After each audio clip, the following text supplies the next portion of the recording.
వందే మాత్రం. నేను మీ journalist Navata. Welcome to R voice.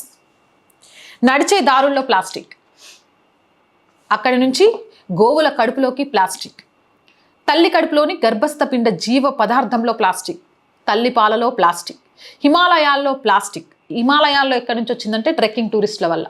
నదీ తీరాల్లో ప్లాస్టిక్, సాగరాలలో ప్లాస్టిక్, పూజలు పేరెంటాల్లో ప్లాస్టిక్, తినే తిండికి ప్లాస్టిక్ కవర్లు ప్లేట్లు, పిల్లలకిచ్చే టిఫిన్ బాక్సులు ప్లాస్టిక్, ఇంట్లో అలంకారానికి వాడే పువ్వులు ప్లాస్టిక్.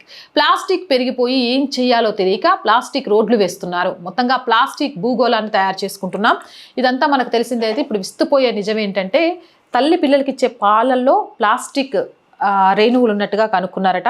దీనికి సంబంధించి ఇది గార్డియన్ అనే దానికి సంబంధించిన 3 సంవత్సరాల క్రితం పాత న్యూస్. కానీ ఇది ఇప్పటి వరకు ఎక్కడ వైరల్ కాలేదు.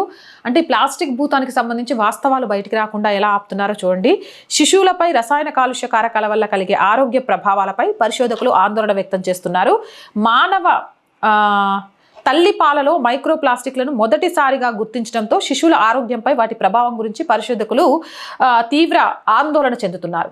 శిశువులు రసాయన కాలుష్య కారకాలకు ముఖ్యంగా గురయ్యే అవకాశం ఉందని, దీనిపై తక్షణమే మరికొన్ని పరిశోధనలు జరగాల్సిన అవసరం ఉందని శాస్త్రవేత్తలు తెలిపారు. అయితే బిడ్డకు ఆహారం అందించడానికి తల్లి పాలు పట్టడమే అన్నిటికన్నా ఉత్తమమైన మార్గం అని వారు నొక్కి చెప్పారు.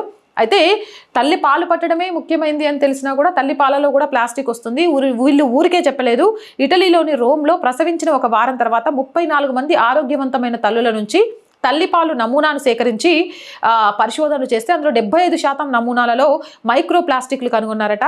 మానవ కను సమూహాలు, ప్రయోగశాల జంతువులు మరియు సముద్ర వన్యప్రాణులపై మైక్రో ప్లాస్టిక్ల విష ప్రభావాలు గురించి మునుపటి పరిశోధనలు చెప్తారు. కానీ జీవించి ఉన్న మానవులపై వాటి ప్రభావం ఇంకా తెలియదు. ప్లాస్టిక్తో తరచుగా తలేట్స్ వంటి హానికరమైన రసాయనాలు ఉన్నాయి.